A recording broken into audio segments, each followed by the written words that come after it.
21st Century Entrepreneurship with Martin Piskarik.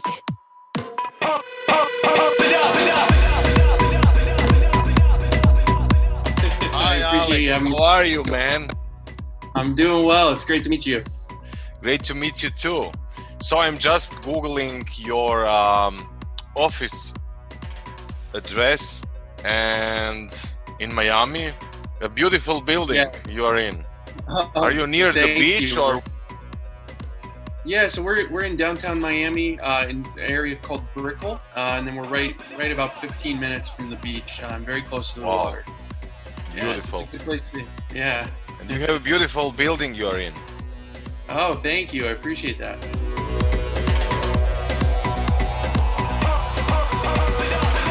How do you pronounce your last name?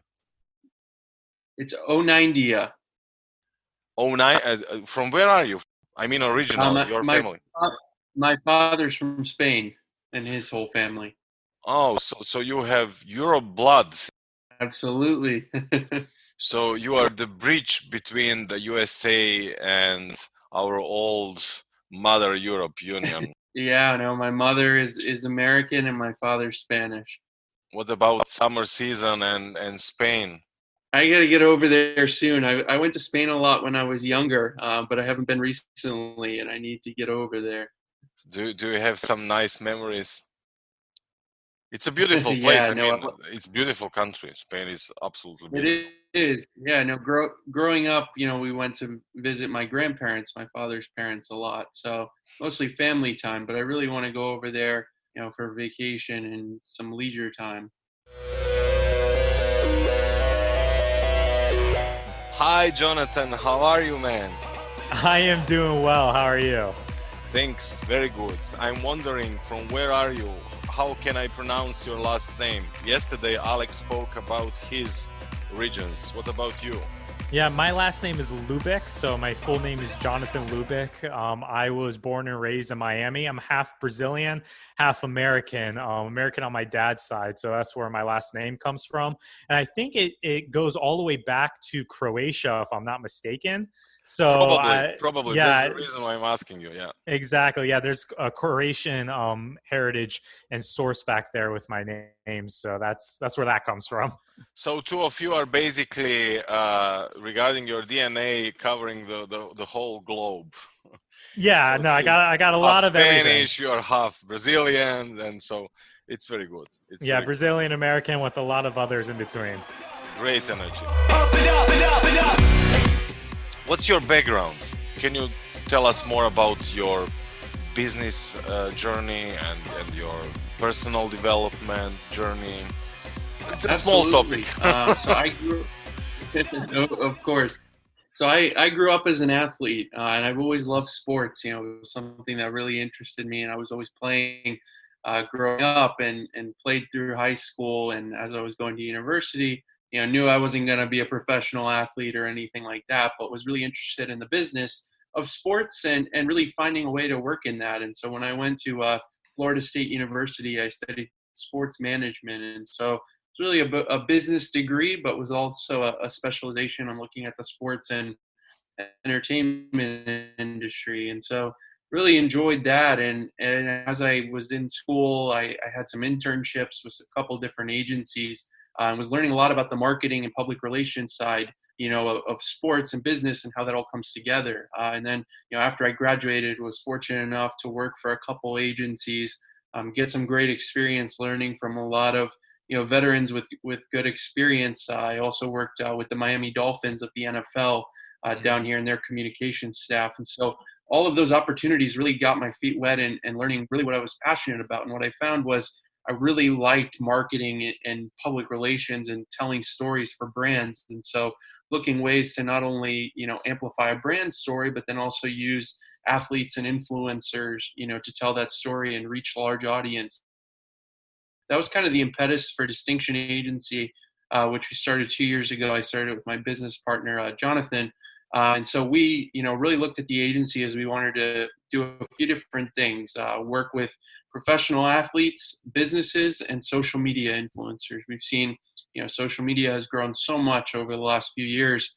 And so we've seen a lot of opportunity there. And just been fortunate to work in this space, and had a lot of great experience leading up to this that kind of put me ready to start the company.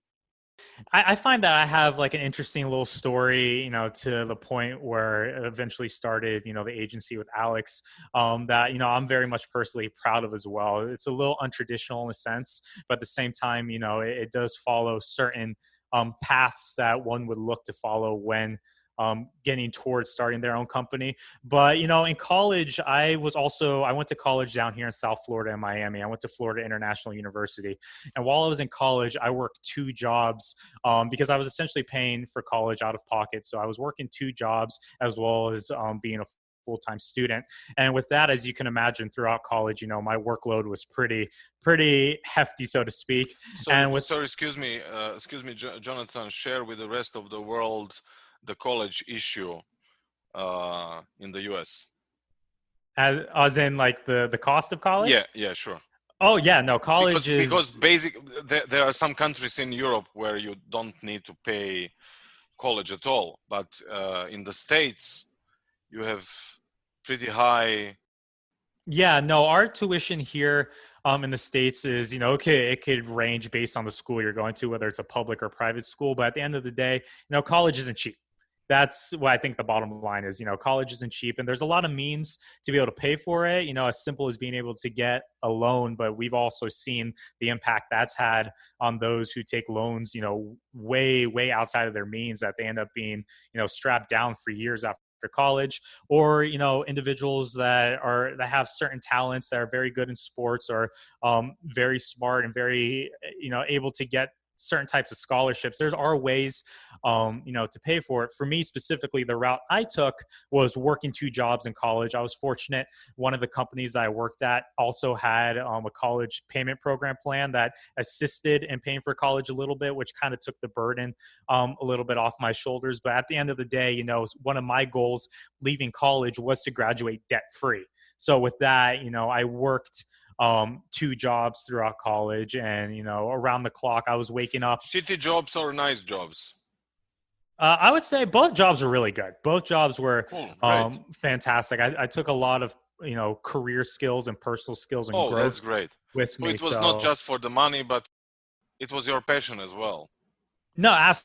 Yeah, it was definitely beyond just the money. There was a lot of experience involved. And it was also great at the end of the day to build a work ethic and, teach myself how to manage different things, because I was waking up at 3 a.m. To go to my first job, which I'd work from like 4 a.m.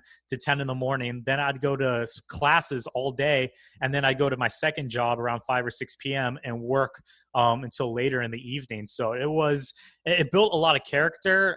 It taught me a lot about self-responsibility and time management, and also taught me, how to prioritize the things I wanted to do, and also how to make sacrifices. You make sacrifices for the now that ultimately set you up for the future as well. Did you experience any differences between you having 2 jobs and some of your colleagues, just studying? No, absolutely. I think the biggest difference that I experienced, and I talk about often even now to some of my friends, was the fact that I didn't have a traditional college experience. So I never got to, go out and really party, have a social life. One of the reasons why I got the second job that I did at the time was so I could make friends. I was like, I'll get a second job. It'll help me pay for college, and I'll get to meet people, because throughout college, at no point did I ever have the Friday nights. I worked all weekend. I was waking up at 3 or 4 in the morning, so I couldn't, go out partying, see my friends. So my social life was essentially non-existent. So I hear my friends now talking about stories of their college experience, which I think is absolutely incredible. And I still encourage those that have the means necessary to go have a college experience. But for me, that's something that, I had to sacrifice while building my career. My experience regarding you as a person, listening to the way you are communicating with me, is you are a very positive person. Am I right? Am I wrong? Am I right? I would absolutely say you're right. I mean, I actively choose as a person, to see positivity and move towards the light of more optimism and try to be optimistic around the clock. And I feel that's important, especially whatever circumstances you are in life. I know it's not necessarily easy to always be optimistic and, you know, try to be a happy person, but I think it's important to try. And even while I was in, you know, college, I never dwelled on the fact that I didn't get to do what my friends were doing. I dwelled on the fact that I was learning life skills and I was working and that I was setting myself up for a future. And that to me was one of the most positive things and mindsets I could have had, that without that mindset, I don't think I would have been able to do what I did as long as I did throughout my entire college career. The first thing I've tried to implement, you know, especially over the last couple of years, is trying to get 1% better each day. And what I mean by that is, you know, you can't go over a mountain in a week or a month, right? It's incremental steps. And so each day I try to get a little bit better at something, whether that's, you know, relating to my clients, whether that's, you know, talking to new prospective clients, whether that's looking at our marketing and PR strategies, or, you know, just even checking in with our team members, like, how can I just get a little bit better today? And using that mindset, I think, has been really important for me. I think the other thing is, I'm my harshest critic. A lot of times I think I'm a little tough on myself, but that's because I'm a perfectionist and I always want to improve. And so I don't get satisfied very easily with just, you know, if we sign a new client, that's awesome. I want to celebrate that.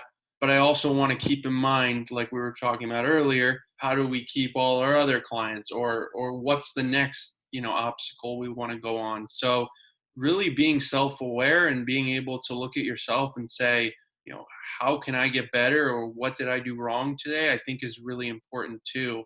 So that's just two things I use. And then, you know, for me, it's also just, you know, checking in with a lot of people in my network as well. Just like, you know, people that, you know, maybe I met at an event, you know, 6 months ago, or, you know, a friend of a friend, just like checking in with somebody, even just a quick text message or a message on Instagram, just always communicating, I think, is really valuable, because I like to learn from other people what's going on in their business and their life, and just, you know, really be top of mind. So those are a few things that I try to focus on. And then I find I do a lot of my great ideas and great thoughts come from being outside. So living here in Miami and near the water, you know, a lot of times I'll just walk around, you know, with the dog a lot of times, and just think. And a lot of my good ideas have come outside. So sometimes if I'm struggling to come up with an idea, I'll step away, you know, close my computer and just go for a walk. We are all just waiting, changing, well anticipating. Silhouettes are slowly fading. People, we are all just waiting, changing, well anticipating. The world was Can you tell us something about influencer marketing? Yeah, no, absolutely. What is it? So I would say start at a basic form, it is essentially third-party substantiation, adding additional credibility and going to bat for companies and brands and services. What influencer marketing has been able to do that we've really never seen ever before until social media apps started to exist was that it took the elements of typical product reviews, so people giving reviews of a service and a product, but also added elements of an own influencers or content creators' personal brand and the experiences they have. I think with influencer marketing, you know, it's one thing for a regular person to say they enjoyed the experience with a product or a brand, but an influencer is able to, even to a better degree, articulate that better, paint the experience, paint the picture. And I think that's what's so great, is because oftentimes you see customers who want to buy a product, who want to buy a brand, but they want to know the expectation, or have an expectation of that experience that they'll have with that product or brand. And they want to know as much as they can and ascertain as much information as they can before they make a purchase decision. And I think influencers have been able to close that gap significantly in making customers feel more confident in making a purchase decision, or moving forward with a specific brand versus another. what the brand awareness is for you, especially the word awareness, as you have a sport background, among other forces influenced on your life. Absolutely. So we look at brand awareness as really getting as many eyes on a business, a service, a product as possible. So building out cohesive strategies to do that. So for example, when we work with an athlete or an influencer, we come up with a campaign, to provide content for the brand. So maybe it's the athlete, taking photos, videos with the product, using it, posting it on their social media channels where they have thousands, hundreds of thousands, if not millions of followers, and reaching people that way. Also looking at traditional avenues of doing it, like public relations. So, setting up interviews like we're doing right now with various types of outlets, whether that's TV, print, online, podcasts, things like that. We also look at obviously just different ways that we can get, brands in the mix, even on the experiential side.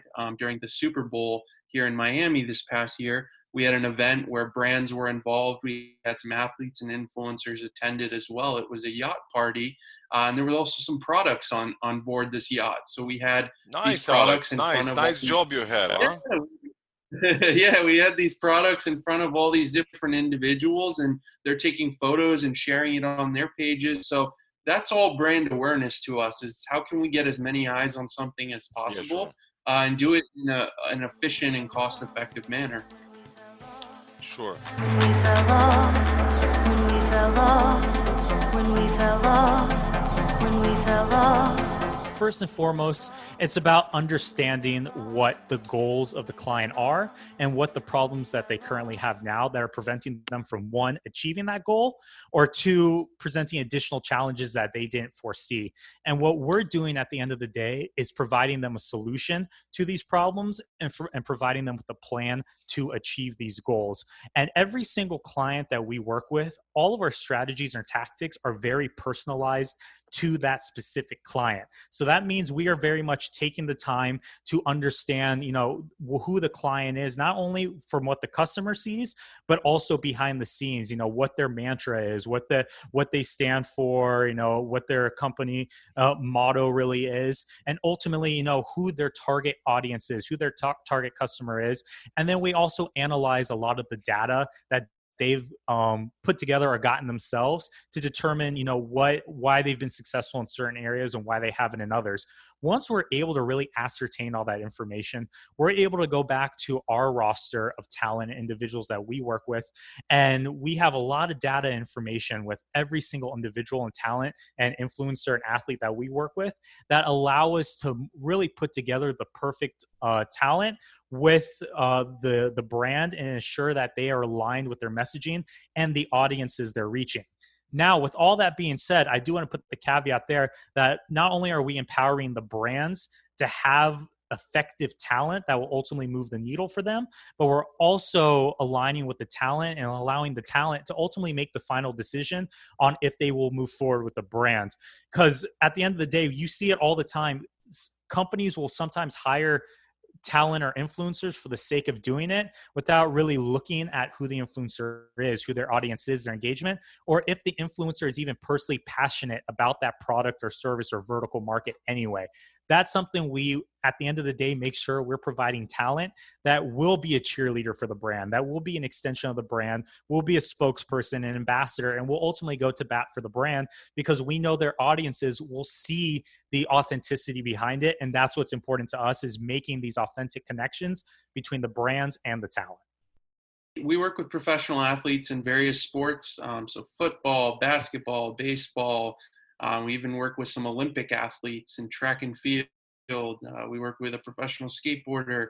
And then the influencers are individuals in different categories like food, travel, entertainment. And so they're content creators that, put out a lot of different content promoting, products and various companies and services. And so we help them, identify brands they can work with to ultimately, use that form of advertising to really, increase brand awareness and ultimately sales. So we help those individuals with various things. And then for our business clients, not only do we help them, with the athlete and influencer marketing, but we also help them with traditional marketing services like public relations and social media. So, we're a pretty well-rounded organization, and, working with the three groups of people, the athletes, the influencers, and the businesses, we're able to hear a lot from different types of people and see what resonates, and able to do a lot of cross promotion within the three categories.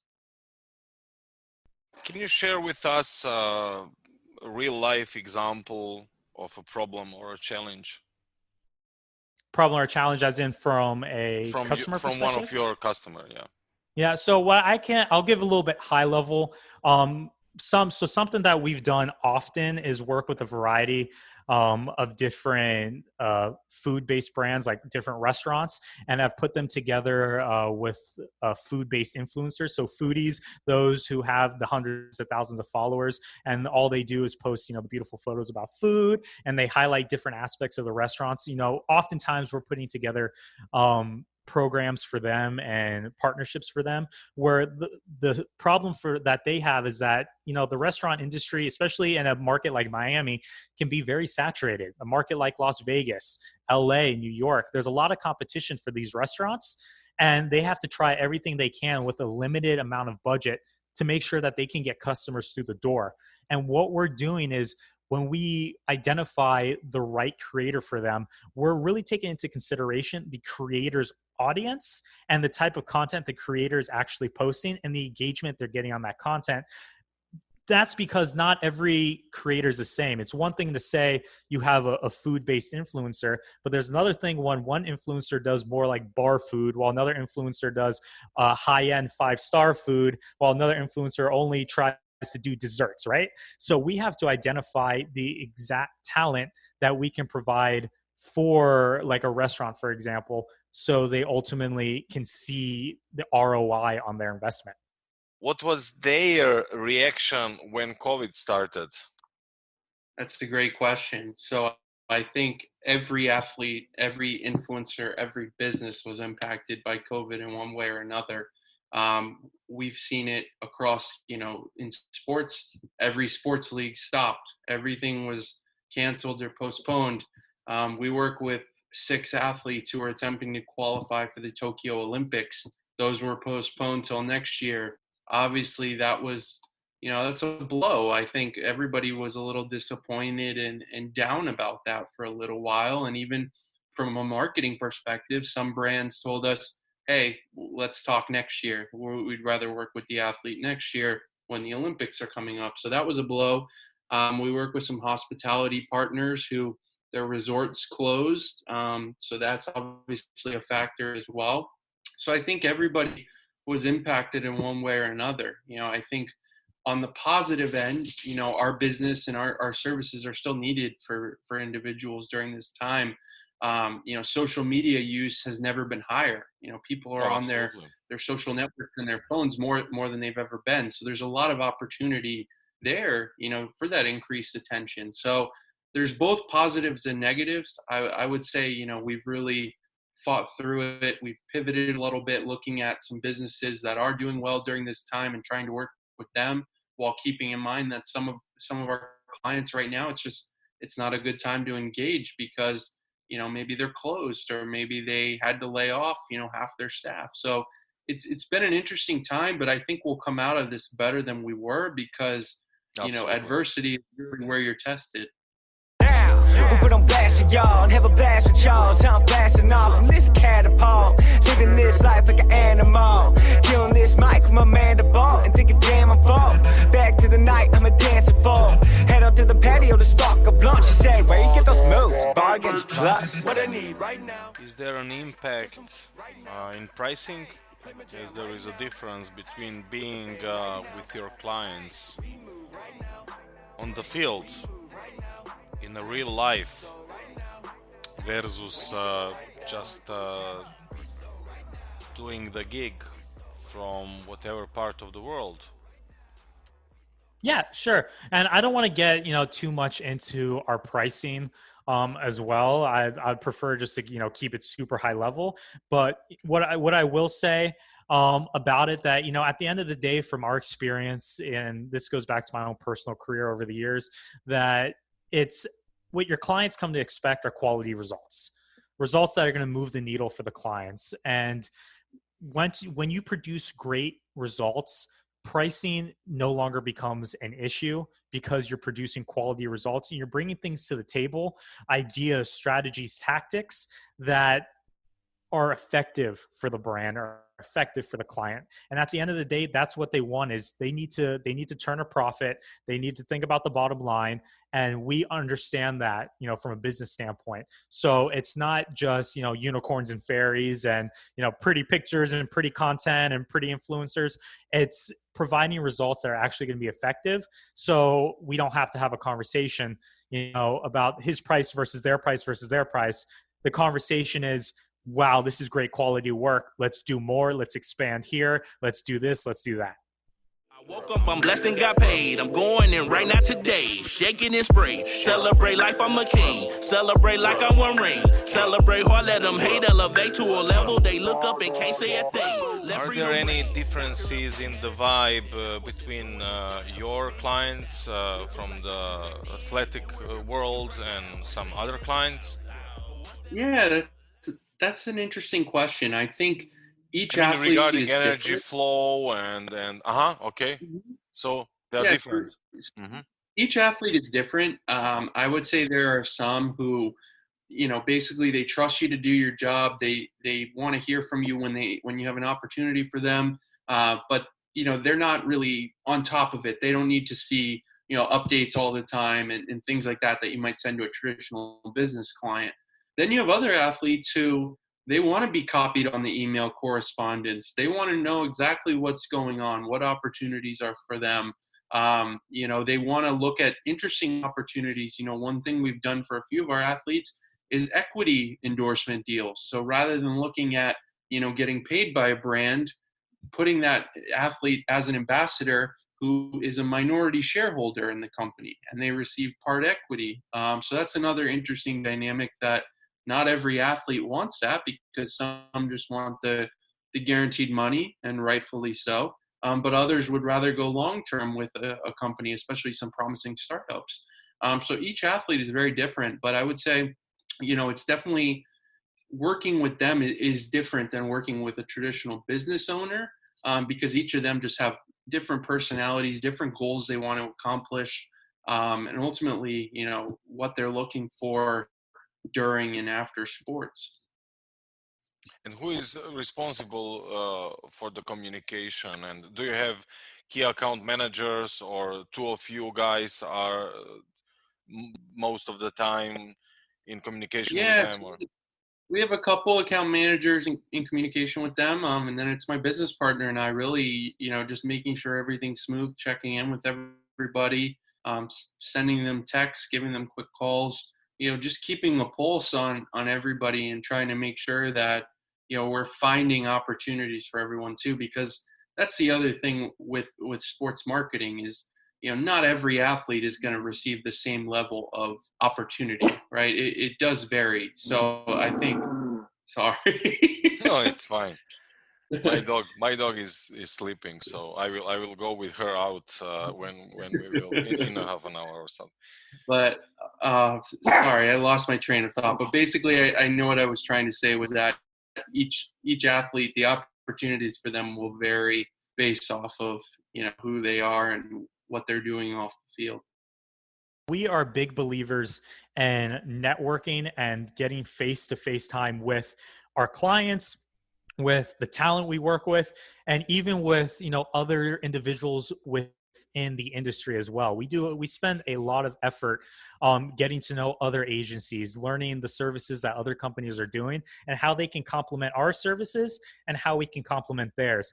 At the end of the day, like I said, we do see ourselves as an extension of our clients and their brand. So half the time when we are on the road, going to these networking events, these conferences, trade shows, we're also getting information on behalf of our clients and bringing in, new innovative tactics that we can use for their programs to assure that they continue to see high results and stick out compared to the competition. So yeah, prior to COVID and the coronavirus happening, even this year alone, we were all over the place, all over the country, making inroads and developing some pretty strong relationships that we've continued to foster to this day. We move right now.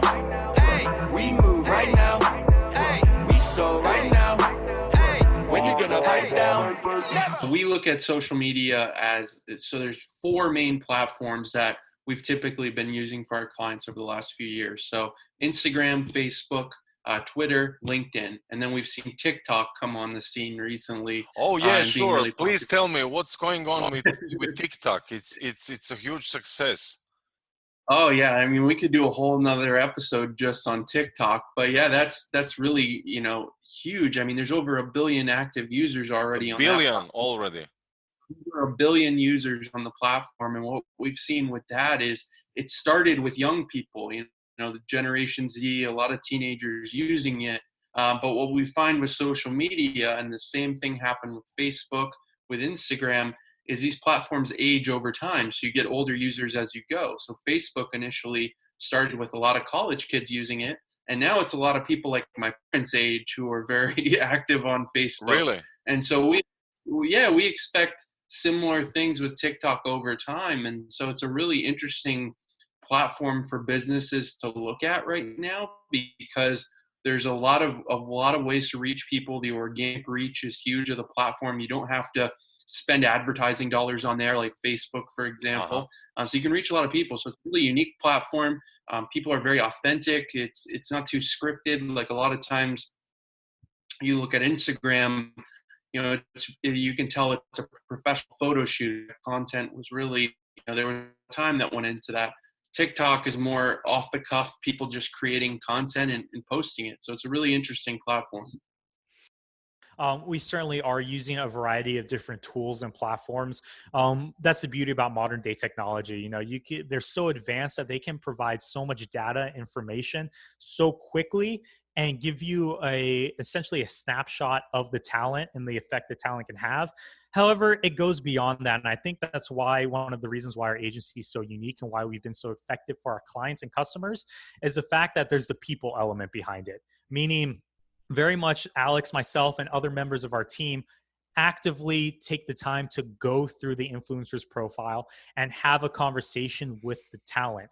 It's only until you're hands-on that you're reading the comments that their fans are writing, that their followers are writing, that you can ultimately get that customer sentiment and get the idea of exactly how effective they're going to be. Because there's certain things those platforms don't necessarily capture. One of those things is the sentiment of the customer. Are the comments that are being read? You can very quickly look.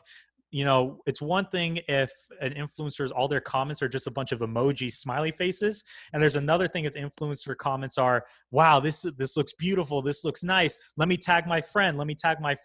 If an influencer has people commenting and tagging other people, that's a lot more valuable to us and the brand than having an influencer that just has a bunch of smiley faces as their all their comments. So really the only way to see that is to have that human element and have someone like myself, Alex, or other members of our team actively look at the profiles of these creators and take the time to go image by image. We've used tools like Hootsuite and Sprout Social for scheduling posts. So you can go in and kind of schedule the month of the posts for brands or an athlete and an influencer. And obviously you have to go in there from time to time and edit things based off situations that are going on in the world, or a brand wants to change a certain piece of content. So we use those to kind of schedule and monitor activity. On the influencer marketing side, we use a few tools as well. One is called Flanks, another is called Hype Auditor. What those are really good at is kind of auditing the audience of an influencer or an athlete to see, where are all their followers based? What does the demographic look like? Are these real followers? Are they bots? So we can get really in there to see what the audience looks like. And then that's really helpful when we're talking to the brands, because we can recommend, individuals accordingly based off of that back-end information, which is really valuable. 21st Century Entrepreneurship with Martin Piskarik.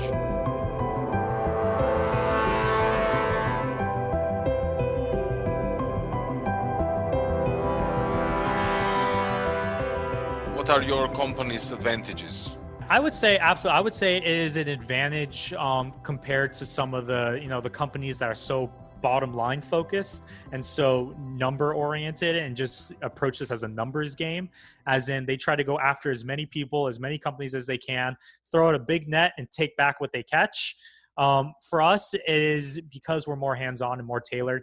I do feel it's an advantage, because even some of the conversations we have with brands, what I'll often do, and I actually had a conversation today like this, is I'll talk to a company and I have no problem just giving free advice for an hour on the call and telling them exactly what they have to do to be successful.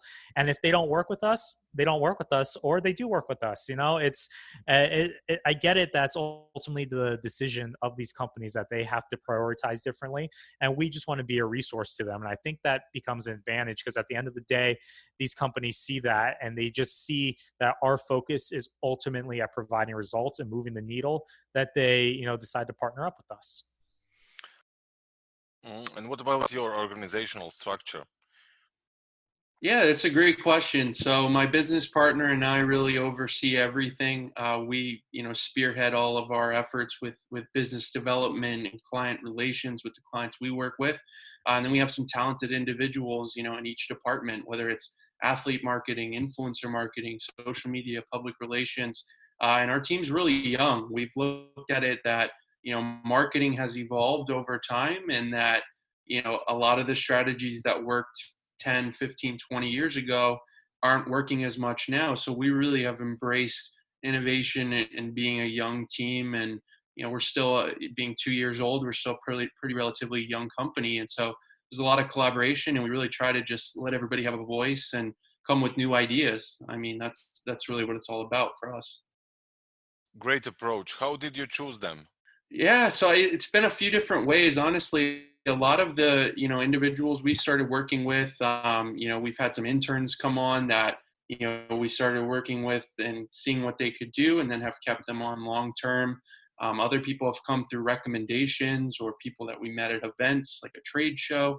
So it's been a few different ways, but what we've found too, especially I think during COVID-19 and this pandemic, our team's been working remotely, is that we don't need everybody in the office to be successful. With Sure. technology and ways of collaboration, with social media and phones and Zoom, we can do a lot of different things, without even just being in the same room, which I think is really powerful. Do you have VAs? Or No, we have you have just full-time employees, or how what's your business model? We have some that are close to full, and then we have part-time and interns, but we don't use Okay. VA. Okay, that's very good. That's very good. So you are, I suppose, more focused, and you have a quality level that you want to have for your clients. Absolutely. And I think one thing that's been really important to us is that, my business partner and I are involved in every client's program. We know what's going on. We're involved in the strategy. We don't want to bring on clients and then just send them off to, somebody who, doesn't have the experience that we do. So we try to be really involved, in every client program. So if you can share with us your sales model, what's your approach? Is it a consultative sales, or what kind of model are you using? I would say there would probably be, the model would be best, I guess, from a consultant lens, but I wouldn't necessarily it's 100% that. For us, it really does come down to having these conversations with these brands and ascertaining what their problem is, what their goals are. Because for us, like I said, it's all about the results you end up bringing at the end of the day. The results do the talking for themselves. And I think a good example of that, of a company that does that very well, is Apple Computers, for example. They say, you walk into their stores, none of their people are salespeople, because the products sell themselves. The iPhone, the laptop, they all sell themselves. What their customers are there to do is bridge the gap, or not the customers, I mean, the workers on the floor, the retail employees are there to do, is to bridge the gap between what the customer's problem is and what the customer is looking for, with the solution that they provide as well. And I would say that's very much, our, quote unquote, sales strategy as well, is just identifying what the problem is from the customer, because everything we do is so highly tailored to our clients that there is really no traditional sales model of, well, it has this and it has that and it has all these bells and whistles. It's more of like, this is what we can provide for you, and these are our results that speak to our services.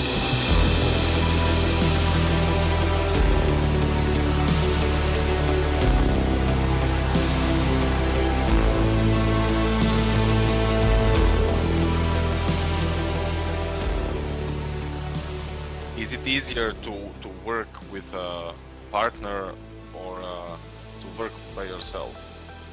Mm-hmm. My opinion on that, I think it's more of it goes by person. It's a lot of self-awareness. I feel that they genuinely are people who do better on their own, that a partner would slow them down. Even a partner on the same page with them would slow them down. For me, thus far, I've found that having a partner has only made me better. It's allowed me to have someone to ideate with, and put together strategies and plans with. So for myself, I see that when it comes to developing and growing a business, it's a positive aspect for me to have a partner. And I think it's the same way with Alex as well. But at the same time, like I said, I think it ultimately comes down to self-awareness and being able to understand how you operate. Because there are people out there, like I said, who they can only do it by themselves. They need to be the single leader of the company. And I think there's absolutely nothing wrong with that. And those companies, as we've seen throughout history, become wildly successful as well. So it can go either way. But for me, I think, having a partner is what works best for me. I think we both are go-getters and know how to sell. My background is more the marketing and the PR. His background is more of sales. And I think what's happened is we've had to learn from each other to become more well-rounded. So I know I've become a much better salesperson running this company because as a co-founder and a CEO, your job is also, in my eyes, chief salesman, right? You got to know how to sell to anybody when they ask you, who you are and what you do. And then on the flip side, he's had to learn a lot on the marketing and the PR side from me. So I think we complement each other really well. We're both young and hungry. I think that helps too. There's not really an age gap or anything like that. So yeah, I think we complement each other well, and we've tried to learn from each other in ways we might have been deficient a few years ago, and ultimately have become more well-rounded. Is it better having the partner than working alone? I think so. Absolutely. There's so many instances where you just want a second opinion on something, whether that's reviewing a contract or discussing how you want to approach a certain situation with a client, or even just you want to take a few days vacation and you need somebody to cover for you and oversee the company. So I think there's a lot of benefits to working with somebody. About Alex as a person and a colleague, are there any similarities? Are there any differences between you and Alex? I'd say our personalities definitely complement each other. We're the same in all the ways that you should be the same with a business partner. I would say, we have the same goals in what we want to do, where we see the future of the agency. We have the same, methodology and management and beliefs in managing a team and the way you treat your employees. We have the same beliefs in that. We have the same beliefs when it comes to prioritizing the goals of our clients and what we ultimately have to do to be successful for our clients. And I think it's really important that, if you have one business partner or three business partners, that those pillars are essentially the same across the board. So you reduce the chances of miscommunication and you don't confuse your employees, you don't confuse your clients. If you have the same beliefs, you can build a strong foundation. And I also think we're different in all the right ways that kind of go back to our backgrounds of previous roles we did in our careers. Like I said, my foundation being more primarily business development, while his has always been client facing and actually execution of a lot of these services, that we have a lot of complementing elements there that we can both speak to, that I think our clients really appreciate, because he's able to empathize with clients in a certain way that I may not necessarily be able to. given his experience. And because we take a lot of these client calls together, and because we build out these plans as a team, we offer different perspective for each other that we're able to put into context, which I think is important, and why we have such, a good relationship. That not only do we have a good business partnership relationship, but we ultimately have a very good friendship. What was your tipping point? Was it any tipping point when everything started looking better than it was at the beginning? That's a great question. So I think for us, we've been in business 2 years, and I think right around the end of the first year is when we really started to get some momentum, working with some great athletes, some great influencers, and we're really starting to work with some big name companies. I think that was the turning point for us, because we work with both large businesses and startups and really everything in between. But we started working with a few big name companies that really, I think, turn things for us. And it's a momentum business. If you do good work for one athlete, it leads to 3 more. An example I can give you is we started working with 2 track and field athletes, and I think we've done some good work for them. And now we work with 6, and the word kind of spreads in that community. So that's really what I think it is just providing good work and ultimately being a friend and more than just a business relationship is really important.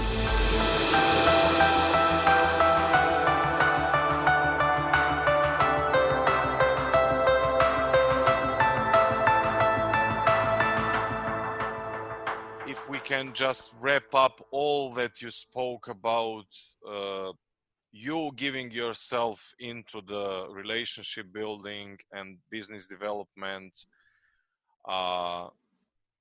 and for the purpose of helping new young entrepreneurs learn something from that field as well. What are the personality traits you think are important from your perspective, as well as if you can mention, well, it's stupid to say top 5 skills, but some of the most important skills from your perspective? Mm-hmm. So I think for me, and what I would tell, younger individuals that are looking to enter in the same space, whether it is taking on a role of business development or a leadership role as a whole, are a couple things that you have to understand are kind of the reality of the business world and life. You got to be able to learn how to, listen to no. You got to be able to take no. I think you hear a lot of people that when they're told no, they take it personally. And you have to learn, in business, not to take it personally, and that everyone has their own plans, their own agenda. And sometimes the timing just isn't right for a potential client or someone to network with, and they'll tell you no.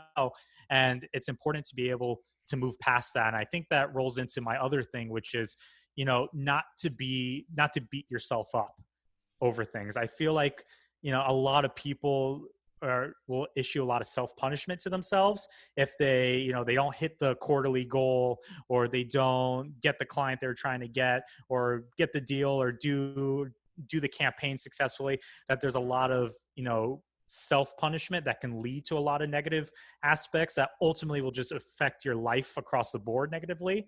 I'm a big believer in being able to reward your successes, reward your progress, have enough self-awareness to acknowledge when you are doing well, but also be able to learn from the no's and any of the negativities and the failures. Because what they say, one of life's greatest teachers is failure. And by embracing that, you can't beat yourself up over failures, over hearing no. And I would say, to look at failure as an opportunity to have a lot more humility and to learn from it. But don't feel bad that when you are successful at something, you do something good, celebrate it. Be happy about that. And even from something in business development, which is so deeply rooted in sales, celebrate the deals you get, celebrate the deals that you close. I think that's important. That, they always say you're only as good as the last deal that you did. And oftentimes people spin that in a negative way and be like, all right, I closed the deal today, but tomorrow it restarts and I'm back to like being unhappy or like, grinding out. I'm like, hey, The next day, start grinding again. Look for that next deal, but celebrate the deal you just had. Celebrate the closes. Celebrate the wins. Because, like I said, you don't live to work. You work so you can live, right? And that's really, really important. And something that I tell younger individuals is, don't beat yourself up over the negative things. Learn how to deal with no. And I think finally, don't have too hard of an expectation of how life should go. And I think we see that a lot with younger generations, especially those like you go through high school and you have an expectation of the certain college you have to get in. And if you don't get into that college, your life is over. And then after college, if you don't get into that specific role in your industry, life is over. And what I've learned is that life isn't linear by any sense of the word, and that you need to be open to adapting and being able to take on different opportunities. And really quick on my own personal life, coming out of college, my goal out of college was to go to graduate school for public relations. And that was my plan between the graduating college and then the fall of graduate school. That was my plan, was just to prepare for that. But I took an internship that summer, and it was for a business development role that I was really, really good at, that company ultimately offered me a full-time job, which required me to go through my linear path and go a different direction. And I was able to embrace that and find success in it. And I think it's important for younger generations and younger kids, and really anyone of any age, to embrace that mentality of that life isn't linear, and that you need to be ready to pivot. And what you ultimately think is your destiny may not necessarily be, but to, follow what makes you happy, and don't beat yourself up over if it's not the path that you thought it should be. What about your KPIs? Do you have any key performance indicators, and how do you define them in such a specific dynamics of your business growth? Yeah, so I think we obviously have key performance indicators for our clients. For our business, I think that really comes down to setting goals. So like one thing we do is really try to sit down every quarter, every 2 quarters, and review everything that's going on, and then make a game plan for what's next. And those KPIs, I think, adjust over time. I know in the beginning, the levels of growth we were striving for were much smaller than they are now. So I think it really comes down to each business owner and each entrepreneur, what they want to achieve. For us, I think it's, our most important things are obviously client growth, so bringing on new clients, and then also client retention is huge. It doesn't matter if you're bringing on a lot of clients if you're losing all the ones that you had previously, right? Sure. So I think, even more important than growth is retention. If you can keep those clients that you've been working with for a while and keep them happy, that number one, they're going to be your biggest advocate to new clients. A lot of times we get asked, oh, can we speak to a reference, before somebody will sign with us? Oh, can we speak to another one of your clients? So that's really important for us, is retention.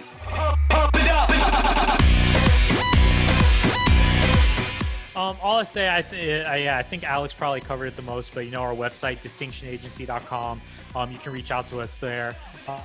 You can reach out to us on Instagram at Distinction Agency, Twitter at Distinction Age, Facebook Distinction Agency, LinkedIn Distinction Agency. We are on all the big social media platforms, but outside of our agency as a whole, you can follow me as well on social media. On Instagram, I love this, is my favorite part, but my handle is at Wolf of Miami on Instagram, Wolf of Miami for Twitter as well, Wolf of Miami for TikTok as well. You can find me on LinkedIn, just say my name and I connect with everyone on LinkedIn. And all I'd say is that we encourage not only businesses and influencers to reach out to us, but any individual who just wants to learn a little bit more about the marketing industry or about the services we offer, or even for personal growth. We're always taking calls with those, even kids coming out of college that just need some advice and thoughts, or companies that aren't necessarily, someone we can work with, but because we have really great experience in the space, we can give them advice. And I think a good example of that is we don't necessarily do a lot of B2B marketing for clients. So with that, if a company needs that, I can still give them advice on it and my thoughts, and then recommend them to an agency we know or a partner of ours that we know. But we're open to anyone, absolutely reaching out with us and having a conversation. and ultimately growing our network as much as we want others to do so as well. 21st Century Entrepreneurship with Martin Piskarik. Thank you for listening to today's episode